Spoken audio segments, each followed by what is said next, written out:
adik-adik semua.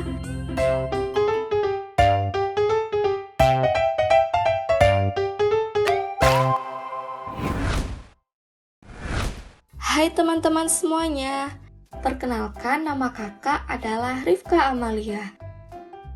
Pada hari ini, kita akan belajar materi tematik kelas 5, tema 6, yaitu pada subtema 1, suhu dan kalor pembelajaran 3. Baik, sebelum melakukan pembelajaran, ayo teman-teman berdoa terlebih dahulu.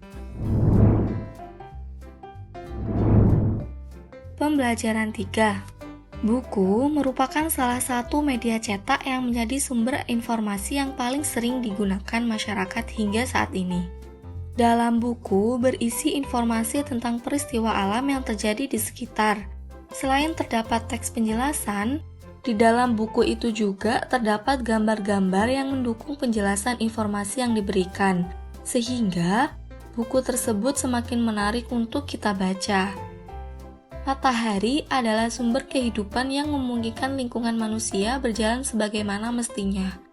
Lingkungan manusia terdiri atas lingkungan alam dan juga lingkungan masyarakat. Lingkungan masyarakat tempat kita tinggal dipengaruhi oleh kehidupan ekonomi, sosial, dan budaya. Bagaimana manusia berhubungan dengan lingkungan alamnya?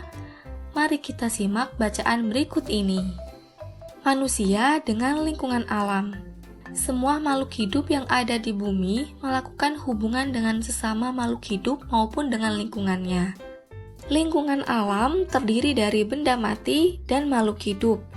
Lingkungan alam merupakan sumber penghidupan bagi makhluk hidup, karena alam menyediakan semua kebutuhan makhluk hidup.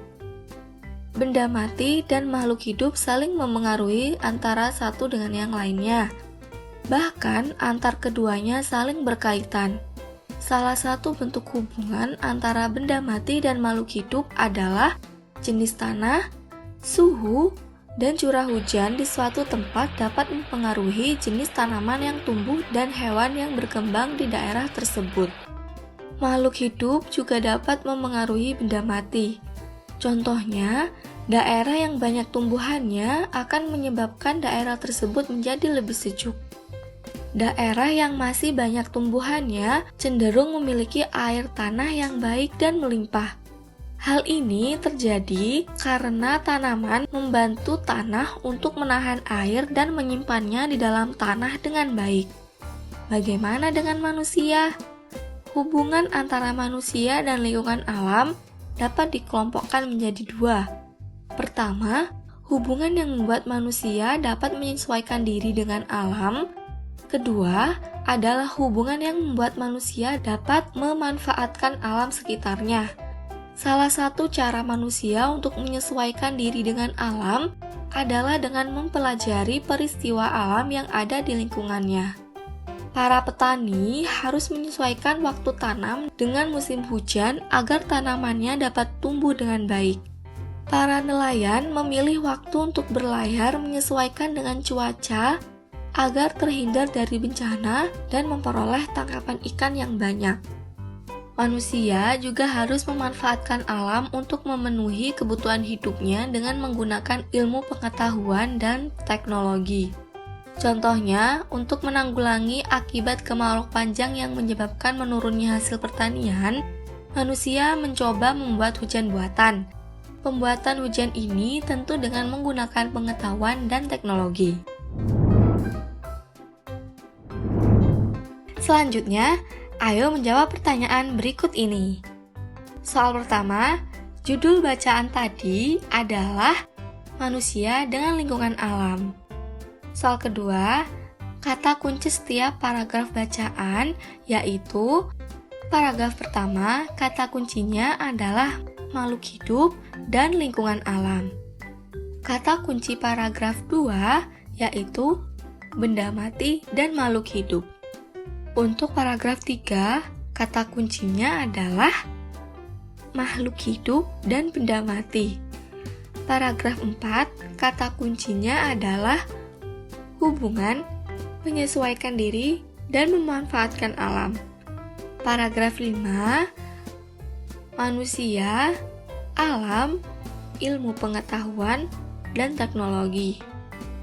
3. Kalian bisa menggunakan kata tanya apa, siapa, kapan, mengapa, di mana, dan bagaimana. Kita mulai dari paragraf pertama. Dari kedua kata ini, Kak Rifka pilih kata lingkungan alam. Pertanyaannya, apa saja yang termasuk lingkungan alam? Paragraf kedua, Kak Rifka menggunakan dua kata ini. Pertanyaannya, mengapa benda mati dapat memengaruhi makhluk hidup? Paragraf ketiga, pertanyaannya, bagaimana makhluk hidup dapat mempengaruhi benda mati? Paragraf 4, apa hubungan manusia dengan lingkungan alam? Paragraf 5, pertanyaannya, bagaimana manusia memanfaatkan alam? Soal keempat, selanjutnya Kak Rifka penasaran nih. Kakak ingin bertanya, mengapa manusia perlu menyesuaikan diri dengan lingkungan alam? Dan bagaimana akibat jika manusia tidak menyesuaikan diri dengan lingkungan alam?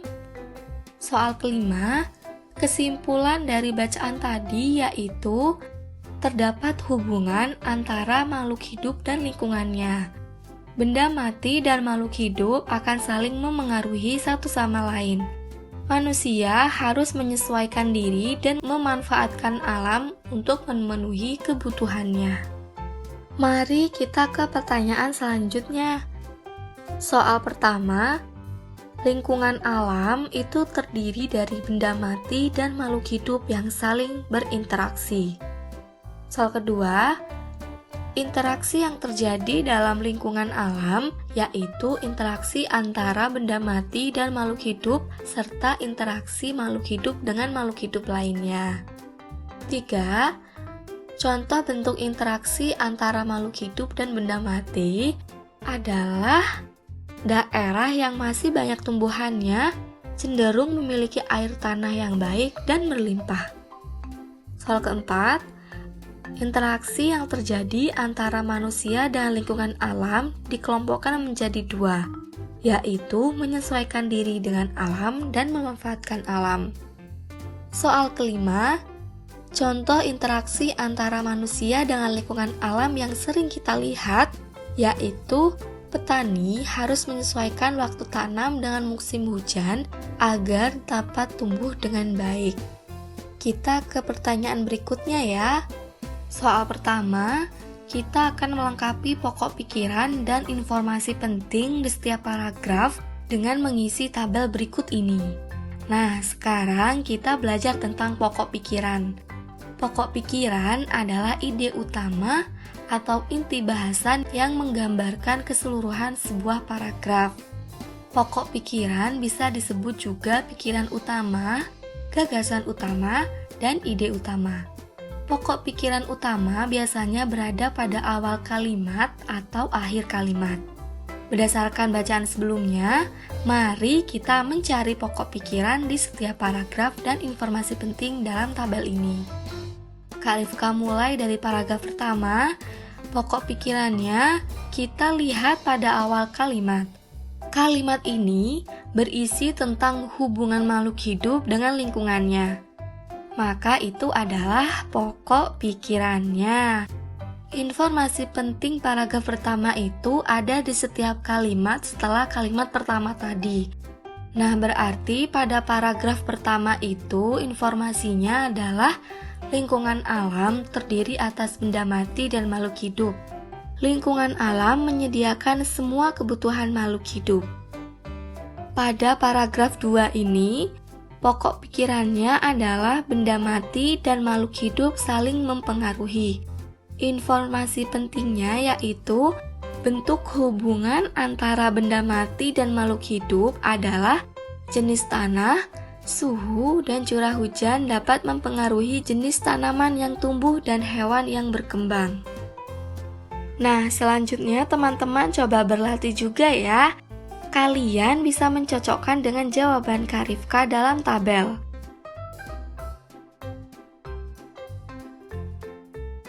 Soal kedua, Buatlah sebuah tulisan dalam satu paragraf yang menjelaskan tentang bacaan tadi menggunakan bahasa kalian sendiri. Kalian bisa lihat contoh dari Kak Rifka ini ya.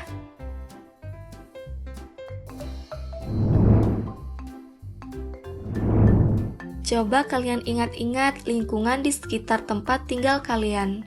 Gunakan pertanyaan berikut sebagai panduannya. Pertama, bagaimanakah kondisi geografis lingkungan di daerah tempat kalian tinggal? Apakah termasuk daerah pantai, pegunungan, atau dataran? Kalau di daerah Kak Rifka itu termasuk daerah pegunungan. 2. Apakah pekerjaan utama orang-orang sekitar kalian? Pekerjaan utama di daerah pegunungan dan dataran itu adalah petani dan peternak. Kalau di daerah dataran rendah, biasanya pekerjaannya menjadi nelayan. 3. Apa saja bentuk interaksi masyarakat sekitar dengan lingkungan alamnya dan lengkapi tabel berikut. Ini contoh dari Kak Rifka. 4. Apa kesimpulan yang kalian dapatkan dari kegiatan ini? Kita dapat mengetahui interaksi antara manusia, makhluk hidup lainnya dengan alam. Manusia harus bisa menyesuaikan dengan keadaan lingkungannya. Selanjutnya ada percakapan Udin dan Benny.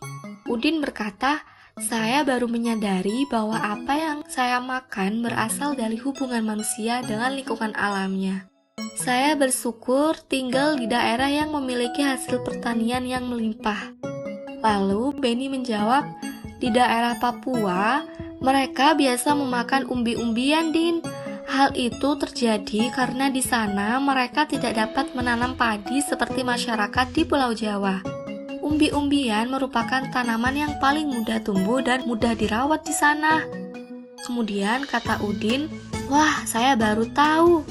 Berarti jika daerahnya berbeda, tanaman yang dihasilnya pun berbeda ya. Masyarakat yang tinggal di sana juga harus menyesuaikannya. Pengetahuan yang baru untukku, Ben." Benny, ya, tetapi kesamaannya adalah semua orang berhak untuk memenuhi kebutuhan hidupnya termasuk mencari makan. Bicara soal hak apa sajakah yang kita miliki ya, Din? Tahukah kalian bahwa setiap manusia yang hidup di dalam masyarakat mempunyai hak yang dilindungi oleh undang-undang? Salah satu hak warga negara Indonesia adalah mendapatkan pendidikan yang layak. Sebagai seorang siswa pun, kalian mempunyai hak yang harus kalian ketahui.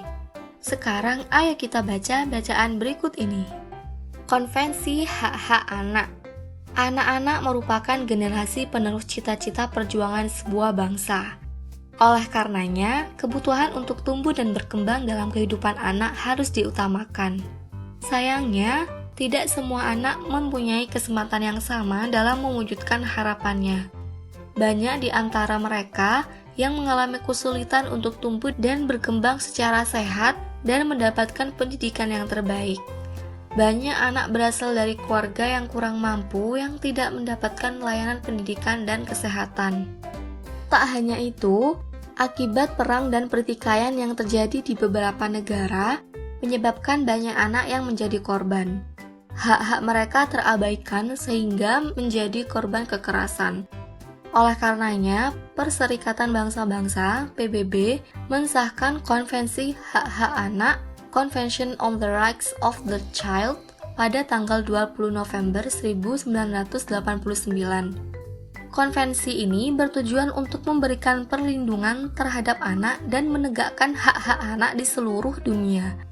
Konvensi Hak Anak merupakan sebuah dokumen yang dibuat oleh Perserikatan Bangsa-Bangsa (PBB) yang secara resmi memberikan hak-hak kepada anak seluruh dunia. Dokumen ini juga telah diratifikasi atau disetujui oleh hampir semua pemimpin negara yang ada di dunia. Indonesia menjadi salah satu negara yang mendukungnya pada tahun 1996. Apa saja hak-hak anak menurut Konvensi Hak-Hak Anak? Menurut konvensi ini, hak anak dikelompokkan dalam 4 golongan, yaitu 1. Hak kelangsungan hidup. Hak untuk melestarikan dan mempertahankan hidup dan hak memperoleh standar kesehatan tertinggi dan perawatan yang sebaik-baiknya. Apakah kamu tahu nama lengkap kedua orang tuamu? Apakah kamu tahu asal-usul kedua orang tuamu? Apakah kamu tahu asal-usul keluargamu? Setiap anak berhak tahu keluarganya dan identitas dirinya. 2. Hak perlindungan. Perlindungan dari diskriminasi, eksploitasi, kekerasan, dan keterlantaran. Kamu memiliki hak yang sama dengan anak-anak yang lain untuk melakukan kegiatan keagamaanmu atau melakukan kegiatan perayaan tradisimu. Sebagai seorang anak, kamu belum boleh bekerja dan kamu berhak diperlakukan secara baik tanpa kekerasan. 3. Hak tumbuh kembang. Hak memperoleh pendidikan dan hak mencapai standar hidup yang layak bagi perkembangan fisik, mental, spiritual, moral, dan sosial. Kamu memiliki hak untuk sekolah, mendapatkan tempat tinggal, mendapatkan makanan dan minuman yang layak. Hakmu adalah bermain dan mendapatkan istirahat yang cukup, karena hal itu diperlukan untuk pertumbuhan dan perkembanganmu sebagai seorang anak. 4. Hak berpartisipasi. Hak untuk menyatakan pendapat dalam segala hal yang mempengaruhi anak. Kamu mempunyai hak untuk mendapatkan informasi yang sesuai dengan usiamu. Kamu juga berhak untuk memberikan pendapat jika itu berhubungan dengan kehidupanmu sebagai seorang anak. Berdasarkan bacaan tadi, lakukanlah kegiatan berikut ini. Pertama, tuliskan beberapa kata sulit yang belum kalian pahami.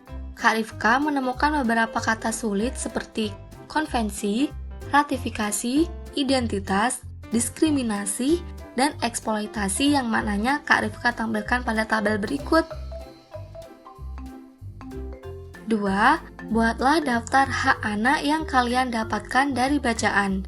Teman-teman bisa lihat tabel berikut. Ada hak kelangsungan hidup, hak perlindungan, dan sebagainya. Dari daftar yang kalian buat tadi, tulis dan tandailah hak-hak yang sudah kalian dapatkan dengan membuat tanda centang. Kalau Kak Rifka tentu sudah mendapatkan hak-hak tersebut. 4. Bagaimana kalian mendapatkan hak-hak tersebut? Caranya Kak Rifka tampilkan pada tabel berikut ini. Tahukah kalian tentang hak kalian sebagai siswa? Ayo kita baca artikel berikut ini. Hak-hak seorang siswa. Setiap warga negara mempunyai hak yang sama untuk memperoleh pendidikan. Setiap anak yang menjadi warga negara berhak atas kesempatan untuk mengikuti pendidikan. Hal ini sesuai dengan Konvensi Hak Anak yang ditandatangani pemerintah Indonesia.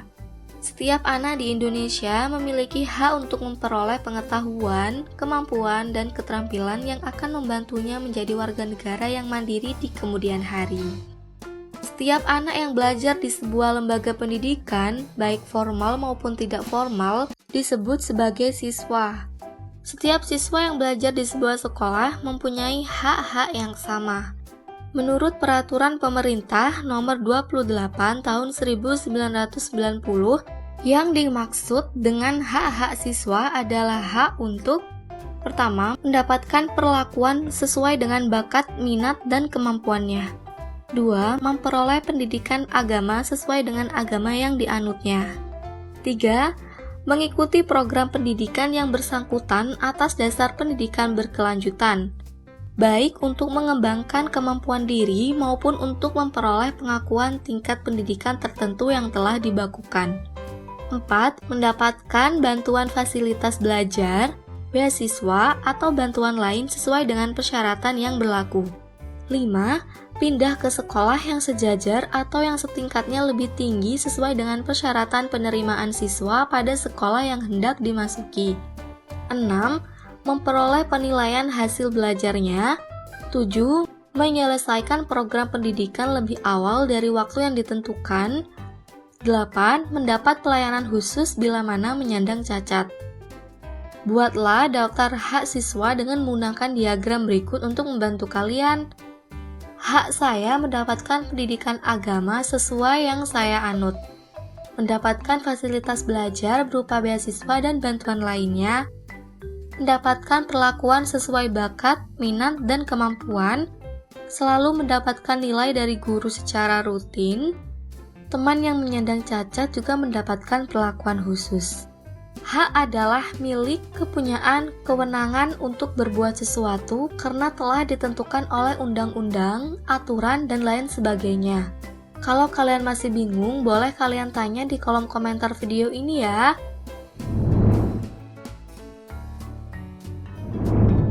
Wah, kali ini kita sudah belajar banyak hal ya. Semoga kegiatan belajar bersama ini dapat memberikan pemahaman yang baik untuk teman-teman. Sampai jumpa di materi berikutnya ya. Dadah! Jangan lupa tekan tombol subscribe, tombol loncengnya, like dan juga komentar di video ini. Terima kasih.